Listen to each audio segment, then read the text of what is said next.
আসুন আলোচনায় যাই, তার আগে একটু মহব্বতে দরুদ শরীফ পড়ুন, আলোচনায় ঢুকে যাব। আল্লাহুম্মা সাল্লি আছো বুঝি না তোমার মায়ায় কান্দে নবী, তোমার মায়ায় কান্দে নবী, শুয়ে সোনার মদিনা। আল্লাহুম্মা সাল্লি সাইয়্যিদিনা মাওলানা মুহাম্মদ ওয়া আলা আলি সাইয়্যিদিনা بلغ العلا بكماله كشف الدجى بجماله حسنت جميع خصاله صلى বাবারা ভাইয়েরা আসুন, আমি আলোচনায় ঢুকলাম। পবিত্র কোরআন শরীফ থেকে আমার সর্বপ্রথম তেলাওয়াত ছিল কুল্লু নাফসিন যায়িকাতুল মাউত। আপনারা কি আল্লাহর কোরআন শরীফ মানেন? সবাই মানেন তো? আল্লাহ আপনাদের উদ্দেশ্যে ঘোষণা দিলেন, সকল প্রাণীর উদ্দেশ্যে কুল্লু নাফসিন যায়িকাতুল মাউত, সকল প্রাণী একদিন মৃত্যুর কোলে ঢলে পড়বে। আচ্ছা, আমরা সকলের একদিন মরতে হবে, এই কথাটা কি রাইট? এই ঘোষণাটা কে দিলেন? কোন আল্লাহ? যার জমিনে থাকি। এটা আসলে উনিই দিতে পারেন, যিনি জমিনের মালিক। যেমন বাস্তব আসেন, আপনার 3টা বাড়ি আছে চট্টগ্রাম শহরে, ভাড়া দিয়ে রাখছেন। আপনার ইচ্ছে হয়েছে ভাড়াটিয়া বাহির করে দিবেন। এই মাসের প্রথমে বলে দিলেন, এই ভাড়াটিয়ার ভাইয়েরা, আগামী মাসে কিন্তু আমার বাড়ি আপনাদের ছেড়ে দিতে হবে। আচ্ছা, আপনি বাড়িওয়ালা, ভাড়াটিয়াকে নির্দেশ দিলেন বাড়ি ছেড়ে দিতে হবে। এই ভাড়াটিয়া কি আগামী মাসের পর আর থাকতে পারবে? আপনি বাড়ির মালিক, আপনি নির্দেশ দিয়েছেন 1 মাসের সময় দিলাম, আপনার 1 মাসের মধ্যে জায়গা জমি দেখে, অন্য বাসা দেখে আগামী মাসে আমার বাসা ছেড়ে দিবেন। একটা সাধারণ মালিক যদি নির্দেশ দেয় বাড়ি বাসা ছেড়ে দিতে হয়, যিনি সমস্ত পৃথিবীর মালিক, সে আল্লাহ আমাদের উদ্দেশ্যে ঘোষণা দিয়েছেন, ওয়ারেন্ট পাঠিয়েছেন, তোমরা আমার জমিন ছেড়ে দিতে হবে। ঘোষণাটা কি? কুল্লু নাফসিন যায়িকাতুল মাউত। এই ঘোষণাই আগে যারা আসছিল তারা চলে গেছে, আমরা যারা আছি আমরাও যাইতে হবে।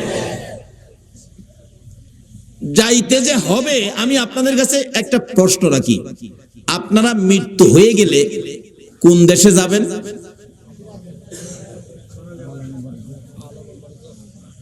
কবরে যাবেন না? আখেরাত তো এখন না, আখেরাত তো বহু দূরে।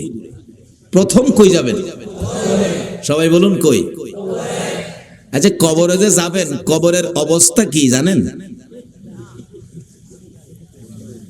আমি যে বললাম 2টা লাইন আছে, একটা লাইনে যদি কবরে যাইতে পারেন তাইলে কবরে পাবেন খাউন। খাউন কোরআন শরীফে বলছে আল্লাহ, বাল আহিয়াউন ইনদা রাব্বিহিম ইরযাকুন। আল্লাহু আকবার বলুন। একটা লাইনে কবরে গেলে পাইবেন খাউন, আর একটা লাইনে কবরে গেলে পাবেন আগুন। আপনারা কি আগুনের লাইনে যাবেন না খাউনের লাইনে যাবেন? সবাই কি খাউনের পক্ষে? তাইলে মৌলবীরা দোষ দিয়েন না, খালি মৌলবীরা খায়। আপনারা সবাই কিন্তু খাউনের পক্ষে, কি ঠিক নেই? আমরা এমন একটা লাইন ধরবো যে লাইনটাই কবরে গেলে খাউন, আর যে লাইনটাই কবরে গেলে আগুন। এটার থেকে আমরা আল্লাহর কাছে পানা চাবো। রাজি আছেন তো? তা আসুন, এই কবরে যখন যাইতেই হবে, লাইন 2টা রাখলাম, আসবে পরে কোন লাইনে আগুন, কোন লাইনে খাউন। অবশ্য কবরে কিন্তু যাইতেই হবে। কি? যে কোর্ট থেকে ওয়ারেন্ট, এই কোর্টের রায় অমান্য করার ক্ষমতা পৃথিবীর কারো? আমাদের তত্ত্বাবধায়ক সরকার পারবে অমান্য করতে? জাতিসংঘের মহাসচিব পারবে? বুশে পারবে? এর বাফে পারবো? এর বাফে পারে নাই, গেছে গা। এমন এক কোর্টের রায়, কুল্লু নাফসিন যায়িকাতুল মাউত, সকল প্রাণী মৃত্যুর কোলে ঢলে পড়বে। তাইলে আসুন আমরা এ রায় মাইনা নেই, না মানলেও থাকার সুযোগ।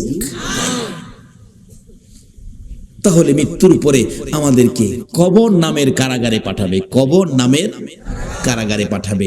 আসুন, এই কবরে যাওয়ার আগে রাস্তা দুইটা, একটা কবরে আগুন, একটা কবরে খাউন। আসুন, সামনে আসতেছে। তাইলে আমরা যখন মৃত্যু হবে কিভাবে মরলে ভালো হয়, কোন রাস্তায় কি করতে হবে, একটু পরামর্শ আল্লাহর জিজ্ঞাসা। আল্লাহ, আমরা এখন কি করতে পারি বলেন? আল্লাহ আপনাদেরকে ভালো পরামর্শ দিতেছে। কোরআন শরীফ, ইয়া আইয়ুহাল্লাযীনা আমানু দুখুলু ফিস-সিলমি কাফা।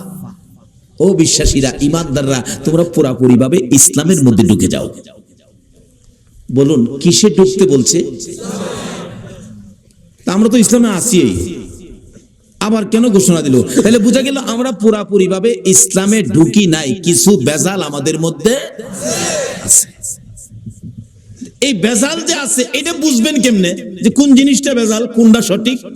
আল্লাহ তাও কোরআন শরীফে ফায়সালা দিছে। তোমরা সঠিকটা বুঝতে গেলে তোমরা একটা কাজ করো, সেটা কি? অমাইয়ুতির রাসূলা ফাকাদ আতাল্লাহ। তোমরা আমার রাসূলের কথাগুলি শোনো। কার কথা বলুন? এই রাসূলের কথা চন্দ্রে শুনে, শুনেনি? সূর্যে শুনে, আল্লাহু আকবার বলুন। কুল কায়নাত শুনে, আল্লাহর আরশ, কুরসি, লৌহ কলম শুনে, এমন কোন মাখলুকাত নাই যিনি আমার নবীর কথা শুনে না। কেন? এই নবীর কথা শোনার জন্য বলেছে আমার আল্লাহ। আল্লাহ বলেছে তোমরা আমার এই রাসূলের কথাগুলি শুনো, মানো, কারণ এই নবীর কথা মানলেই হবে আমি আল্লাহর কথা মানা। কোন নবী? তাও আল্লাহ ঘোষণা দিয়েছে কোন নবী?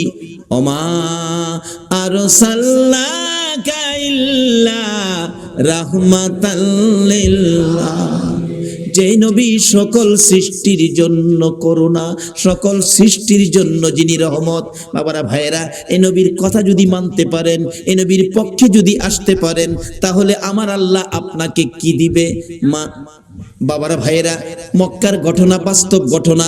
এই নবীর পক্ষে সর্বপ্রথম যিনি জীবন দিয়েছিলেন, ইনি একজন মহিলা, ইনি হলেন হযরতে সুমাইয়া। সুমাইয়ার জীবনী নবীজির পক্ষে থাকবে, নবীজিকে ভালোবাসবে, নবীজির কথা মানবে, নবীর আদর্শ ধরবে, নবীর পক্ষে থাকবে, ইসলাম বুঝবে, ইসলাম শান্তি, ইসলামের পক্ষে থাকবে। এই অবস্থা দেখে নিষ্ঠুর পাষাণ আবু জাহেল সুমাইয়াকে প্রশ্ন করে বসলেন, সুমাইয়া রে, বাতিজার পক্ষে থাকবি, আমার পক্ষে থাকবি না? আমি তো মক্কা নগরীর গর্জিয়াস নেতা। হ্যাঁ বলে, মক্কা নগরীর গর্জিয়াস নেতা। সুমাইয়া ডাকে, ও মা বোনেরা শোনো, তোমাদের মতো একটা মহিলা নবীর পক্ষ ধরে জীবনে কি রোজগার করেছে? রে আবু জাহেল, তোমার কথা মানার জন্য আমার আল্লাহ বলে নাই, কিন্তু তোমার বাতিজার কথা মানার জন্য আল্লাহ বলেছে। আপনারা কি আল্লাহর কথা মানতেন না? সুমাইয়া কই, মুখে মুখে কথা বলে দিলাম, আবু জাহেল তোর কথা শুনবো না, আমি আমার নবীজির কথা শুনবো। আবু জাহেল বলেন, এত বড় দুঃসাহস কারো তো নাই এই মক্কা নগরীতে। আবু জাহেল নিষ্ঠুর পাষাণ এক পর্যায়ে রাগ হইয়া, সন্ত্রাসী আবু জাহেল সুমাইয়াকে শেষরাইয়া ঘর থেকে বাহির করে মরুভূমির খোলা জায়গায় দাঁড় করাইয়া টাইনা টাইনা পরনের সবগুলো কাপড় খুলে ফেলেছে। যে কাপড়টা খোলা যায় না, টাইনা টাইনা ছিঁড়ে ফেলেছে। একবারে উলঙ্গ করে পাগলিনী আমার নবীর আদরের, আমার নবীর পাগলিনী সুমাইয়াকে উলঙ্গ করে দাঁড় করাইয়া ডাকতেছে, আবু জাহেল ও সুমাইয়া, বল এবার তোরে কে রক্ষা করবে? সুমাইয়া চোখ দুইটা বন্ধ করে হাতটা এইভাবে বুকের উপর রেখে চোখের পানিগুলো গাল বেয়ে বেয়ে জর্জর করে ছাড়তেছে। আবু জাহেল ডাকে, মক্কার লোকেরা রে, দেখা যা, আমার বাতিজার পক্ষের লোক সুমাইয়াকে উলঙ্গ করেছি। সুমাইয়া কান্দে, মাবুদ, আবু জাহেল মক্কার মানুষ ডাকে আমারে দেখার জন্য, তোমারে একবারও ডাক দেয় না। মাবুদ, আমি সুমাইয়া তোমারে ডাক দিলাম, তোমার বন্ধুর পাগলিনী সুমাইয়ারে দেখা যাও না। আমার আল্লাহ বলেন সুমাইয়া রে, আমার বন্ধুর ভালোবাসায় বেইজ্জতি হইতেছস, আমি আল্লাহ তোর দাওয়াত কবুল করলাম, আমি তোরে দেখব। আবু জাহেল রাগ হয়ে গেছে, আল্লাহরে ডাকো দেখার জন্য, দাঁড়াও ভালো করে দেখাইতেছি। ঘরের ভিতরে যাইয়া বল্লম নিয়ে বেরিয়ে আসলেন আবু জাহেল। বল্লম নিয়ে এসে আমার নবীর পাগলিনী সুমাইয়া রে তল পেটের নিচে এত জোরে আঘাত করলো, সুমাইয়া চিত হয়ে জমিনে পড়ে গলাকাটা মুরগির মতো লাফায়, জিহ্বাটা বাহির করে দিয়ে কান্দে, মাবুদ গো তোমার বন্ধুর পাগলিনী সুমাইয়ার জীবন যায় গো, দাওয়াত দিলাম দেখা গেলা না। আমার আল্লাহ ডাকে জিবরাইল রে, আমার বন্ধুর পাগলিনী সুমাইয়ার জীবন যায়, কাঁদতেছে দেখার জন্য। আমি আল্লাহ কেমনে খালি হাতে দেখবো রে, আমার জান্নাতুল ফিরদাউসটা উঠাইয়া দে, বন্ধুর পাগলিনী সুমাইয়ারে আমার জান্নাতুল ফিরদাউস দান করে দিলাম। এই নবীর পক্ষ ধরে হযরতে সুমাইয়া মহিলা হইয়া কবরে যাওয়ার সময় জান্নাতুল ফেরদাউস হাতে লইয়া ওই কবরের মধ্যে ঢুকেছে। আপনারা কি জান্নাত নিবেন না জাহান্নাম নিবেন? জান্নাত নেওয়ার রাস্তাই হলো নবী মুহাম্মদুর রাসূলুল্লাহর রাস্তা। শুধু জান্নাত নয়, আজকে যারা নবীর ভালোবাসায় বসে আছেন, আপনারা কি কেউ নবীজিরে দেখছেন? কেউ দেখছেন না? এই নবীর ভালোবাসা দেখেন নাই, বাংলার জমিনে বসে আছেন, এইভাবে আপনাদের মতো ভালোবাসায় নবীরে দেখে নাই হযরতে ওয়াসকরণী। 7 বছর বয়স নবীরে ভালোবাসে। কয় বছর? কিন্তু ওয়াসকরণী পিতাহারা হয়ে গেলেন। মার গলায় ধরে কান্দে, মাগো বাবা নাই, সংসার কেমনে চলবে? মা বলেন বাবা চিন্তা করো না, আল্লাহ চালাবে। ওয়াসকরণী সম্পূর্ণ সংসারের দায়িত্ব নিতে হলো। 7 বছর বেড়া বকরি দুম্বা লইয়া পাহাড়ে পাহাড়ে যায়, বেড়া বকরি দুম্বা ছেড়ে শুধু গুনগুন গুনগুন করে গান গায়, দয়ার নবী মায়ার নবী গো, আপনি আমার জীবনের জীবন। বলুন, দয়ার নবী মায়ার নবী গো, আপনি আমার। ওয়াসকরণী নবীর দেখে নাই এই চোখে, শুধুমাত্র নবীর ভালোবাসার গান গাই, দিন যাই রাত্র যাই, মাঝে মাঝে পাহাড়ের চূড়ায় নিরিবিলি বসে নবীর ভালোবাসার গান গাই। এদিকে কারো কারো দুম্বা, কারো কারো বকরি বাগে থাফাইয়া নিয়ে যায়। মাঝে মাঝে বিচার যায় মায়ের কাছে, ও ওয়াসকরণীর মা, তোমার ওয়াসকরণীর বেড়া বকরি দুম্বা অনেকগুলি বাগে নিয়ে গেছে। মার কাছে বিচার গেলে, বাড়িতে আসলে ওয়াসকরণী জিজ্ঞেস করে, মা বাবা গো, তোমার বেড়া বকরি দুম্বা বলে বাগে খাইছে, তুমি কইছিলা? মা আমি কাছে ছিলাম না, তাহলে খবরটা কি? ওয়াসকরণীটা ডাকে, মা গো আমি দেখেছি বাঘ আসছে গো মা, কিন্তু বাঘ আসে ঠিকই, আমার বকরির পাশে বাঘ নাকটা লাগাইয়া গো, নাক আমার বকরির গায়ে লাগাইয়া হাত লাগাই না।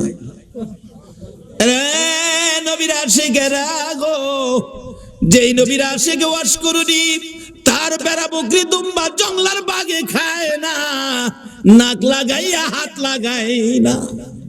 মা আমি দেখেছি ভাগ এসে আমার বকরি ছেড়ে দিয়ে অন্যের বকরি ধরে নিয়ে যায়। এ হলো নবীর ভালোবাসার পুরস্কার। মাগো কোনোদিন ভয় পাইও না, ওয়াসকরণীর বকরি জংলার বাগে খাবে না। ওয়াসকরণীর মধ্যে আছে নবীর ভালোবাসা, যেই নবীর সৃষ্টি না হইলে বাঘের সৃষ্টি হতো না। ওয়াসকরণী একদিন মাকে বললেন, মা আমাকে একটু অনুমতি দিবেন, আমি নবীর সাথে দেখা করে আসি। যাও বাবা, দেরি করো না, তাড়াতাড়ি আইসো। নবীজি বাড়ির সামনে চোখের পানি ছেড়ে ছেড়ে ডাকেন, আমার নবী আছেননি বাড়িতে? ও দয়ার নবী আছেননি বাড়িতে? ভিতর থেকে কে যেন বলে দিলেন, নাই নাই, নবীজি বাড়িতে নাই। ওয়াসকরণী 2টা চোখের পানি আমার নবীর বাড়ির সামনে রেখে গেল। কি রাখলো? কি রাখলো? চোখের পানি। চলে গেলেন, মায়ের আদেশ, চলে যেতে হয়, দেরি করা যাবে না। কিছুক্ষণ পর আমার নবী মায়ার নবী উপস্থিত। বাড়ির সামনে দাঁড়ায়া নবী একটা চিৎকার মারছে, বাড়ি থেকে আসো গো, আমার ওয়াসকরণী বুঝি আসছিল। আল্লাহু আকবার বলো। না দেখে ভালোবাসাই যদি এত জ্বালা রে, আজকে কারা না দেখে নবীর ভালোবাসাই বসে আছো? ওয়াজ করণীর মতো পাগল হইয়া কারা মাহফিলের আয়োজন করেছো? তোমাদের জীবন ধন্য হইয়া গেছে। হযরতে ওয়াজ করণী চলে গেলেন, আমার নবী বাড়ির সামনে দাঁড়াইয়া চোখের পানি ছেড়ে দিলেন। তোরা কে কোথায় রে? আমার ওয়াজ করণী আসছিল, তোরা বসতে দিলি না। লোকেরা বলেন, হুজুর কেমনে জানেন আসছিল? তোরা কথা জিজ্ঞাস না রে, আমার ওয়াজ করণীর চোখের পানির গন্ধ জমিনে পাওয়া যায়। যেই নবীর ভালোবাসার চোখের এক ফোঁটা পানির দাম আল্লাহর আরশের চাইতেও বেশি। যেই নবীর ভালোবাসার একটা ফোঁটা চোখের পানি যদি কারো জমিনে পড়ে, তার জন্য জাহান্নামের আগুন হারাম হয়ে যায়। ওয়াজ করণী আসছিল, তোরা বসতে দিলি না, আমার ওয়াজ করণী চলে গেল রে। ওয়াজ করণী আর কোনোদিন নবীর সাথে দেখা হয় নাই। যেদিন আমার নবী জগৎ ছেড়ে চলে যাবেন, মদিনার রওজা পাকে শুয়ে যাবেন, তার আগে আগে আবু বকর, ওমর সাহাবীরা জড়ো হয়ে তাদের একটা আলোচনা শুরু হয়ে গেল। আমার নবী দুনিয়ার থেকে বিদায় হলে নবীজির জুব্বা মুবারক নিশ্চয়ই আবু বকর পাবে। আবু বকর আমার নবীকে বড় ভালোবাসতেন। আরেকজন বলেন না, আবু বকর পাবে না, সম্ভবত মেয়ের জামাই হযরতে আলী রাদিয়াল্লাহু তাআলা আনহু পাবেন। আরেকজন বলেন না, উমর পাইতে পারেন। আরেকজন বলেন উসমান গনি বহু টাকা খরচ করেন, বহু দান করেন, নবীর ভালোবাসায় উসমান গনি পাবেন। এইভাবে আলোচনা শুরু হলে অনেকে মিলে আমার নবী উপস্থিত। কি নিয়ে তোমরা আলোচনা সমালোচনায় বসেছো? হুজুর ভাবতেছিলাম আপনার বিদায় পরে আপনার জুব্বা মুবারক ভাগি জানি কে হয়ে যায়। আমরা কেউ ভাবছি উমর পাবে, কেউ ভাবছি আবু বকর পাবে, কেউ ভাবছে উসমান গনি পাবে, কেউ ভাবছে হযরত আলী পাবে। আমার নবী দুইটা চোখের পানি জর্জর করে ছেড়ে দিয়ে কান্দে, সাহাবীরা রে আমার জুব্বা মুবারক তোমরা কেউ পাবি না, আমার জুব্বা পাবে আমার ওয়াজ করণী রে। সাহাবীরা একজন আরেকজনের দিকে তাকাই, এটা আবার কোন শব্দ নবীজি ব্যবহার করলেন? ওয়াজ করণী নামে কোনোদিন কাউরে আমরা দেখি নাই। কে সেই ব্যক্তি? জীবনে কোনোদিন আসতে দেখি নাই, আমাদের সাথেও দেখা হয় নাই। এটা কেমন পাগল রে, জীবনে দেখা নাই, জুব্বা পেয়ে গেল। আমার ওয়াজ করণী যদি নবীর ভালোবাসায় জীবনে দেখা নাই, নবীর জুব্বা পেতে পারে। আমার মন বলে আজকে যারা মিলাদুন নবীর আয়োজন করে এই নবীর ভালোবাসায় বসে আছো গো, আপনাদের সঙ্গে আমার নবীর স্বপ্নের দিদার হয়ে যাবে। আল্লাহ يا رسول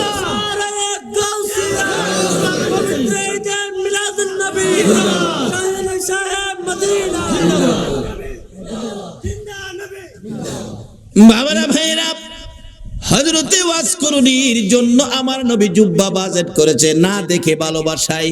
আমরাও তো না দেখে ভালোবাসায় বসে আছি। আজকে কি আমাদের নবী আমাদের জন্য একটা বাজেট কি নবী দিতে পারে না? নবী যে বাজেট করতে পারে এই বিশ্বাস কি আপনাদের আছে? এটা কি মানেন? তাহলে আসেন, অনেক সময় আবার অন্যজনে প্রশ্ন করে বসবে এটার প্রমাণ কি নবী যে বাজেট দিতে পারে। বাস্তবে আসেন, একটা মদিনার ঘটনা। মদিনায় একটা নবীর আশিক ছিল। নবীর আশিকটা নবীজির রওজা পাকের পাশে পইরা থাকে, খায় না। মানুষে কয় তুই খাইতি না, মইরা যাবি তো। কয় খাইতাম না। কেন খাইতি না? যে নবীর বাড়িতে আইছি, নবী যদি খাওয়ায় তাইলে আমি খাবো, না হয় মইরা যাবো, খাইতাম না। রোজার পাশে বইটা রয়েছে। নবীজি স্বপ্ন যুগে একদিন বললেন, এই পাগল, তুই যে পাগলামি করতেছস, আমি খাওয়াইলে খাইবি, এখন কি আমার চুলায় কি রান্না হয়? পাগল কয় রান্না টান্না বুঝি না, আপনি খাওয়াইবেন খামু, না খাওয়াইলে মরে যাবো। কি করব? নবীজি একদিন স্বপ্ন যুগে এসে দুইটা রুটি, নবী পাক স্বপ্নে দুইটা রুটি দিয়ে গেলেন। আচ্ছা বলুন, নবীজির স্বপ্ন কি স্বপ্ন না বাস্তব? বিশ্বাস করেন? তাইলে আপনি ইমানদার। যেই নবীর ওই রকম এক একজন ইমানদারের জন্য 10টা পৃথিবীর সমান একটা জান্নাতের বাজেট। নবীজির স্বপ্ন কি স্বপ্ন না বাস্তব? যদি কেউ নবীজিকে স্বপ্নে দেখেন, কোনো সন্দেহ নাই সরাসরি নবীকে দেখছেন, কারণ নবীর সূরত ইবলিস ধরার ক্ষমতা নাই। দুইটা রুটি নবী দিলেন। অনেক সময় স্বপ্নে আমরাও তো কিছু পাই, কিছু খাই, এরকম হয় না? হয় না? এক বেচারা স্বপ্নে দেখে চিকন চাইলের পোলাও, দেশি চাউল, দেশি মুরগির রান দেওয়ার আগে হাই খাইতাছে, স্বপ্নে খুব খাইতাছে। এবার যে মুরগির রানের তে গোশত ছুড়াই তো টান দিছে না, হাত গিয়া বাড়ি অল্লি না হ লাগছে,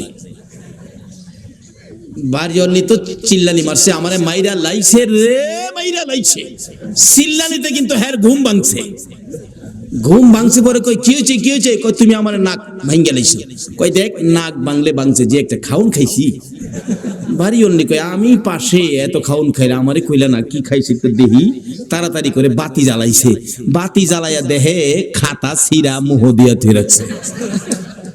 আমরার স্বপ্নের খাউন হইল খাতা সিরা। বলুন নবীজির স্বপ্নে দেওয়া কি খাতা সিরা? আসুন না সেই নবীর পক্ষে যাই। আল্লাহু আকবার বলুন। ওই আশিক বলেন, পাগল বলেন, আমি 2 রুটি পাইয়া স্বপ্নেই খাইতে শুরু করলাম। খাইতে খাইতে 1.5 রুটি খাইলাম। অর্ধেক রুটি হাতে আমার ঘুম ভেঙে গেছে।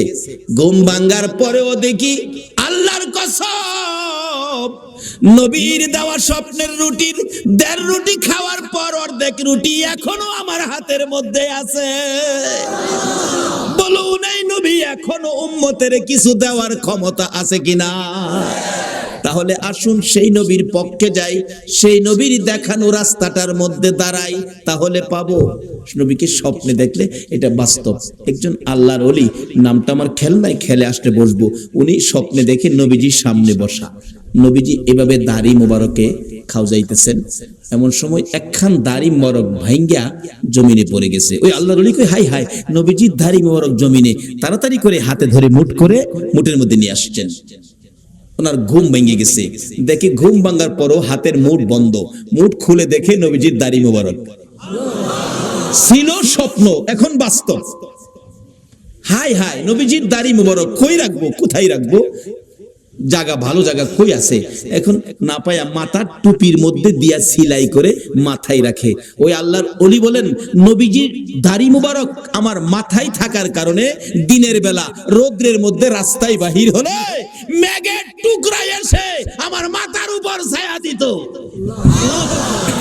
আজকে সে নবীর পক্ষে যতদিন মুসলমান না যাবে ততদিন পর্যন্ত বিপদ থেকে বাঁচতে পারবে না। বিপদ থেকে বাঁচার একটাই পথ, সেই পথটা হলো নবী মুহাম্মদুর রাসূলুল্লাহর পথ।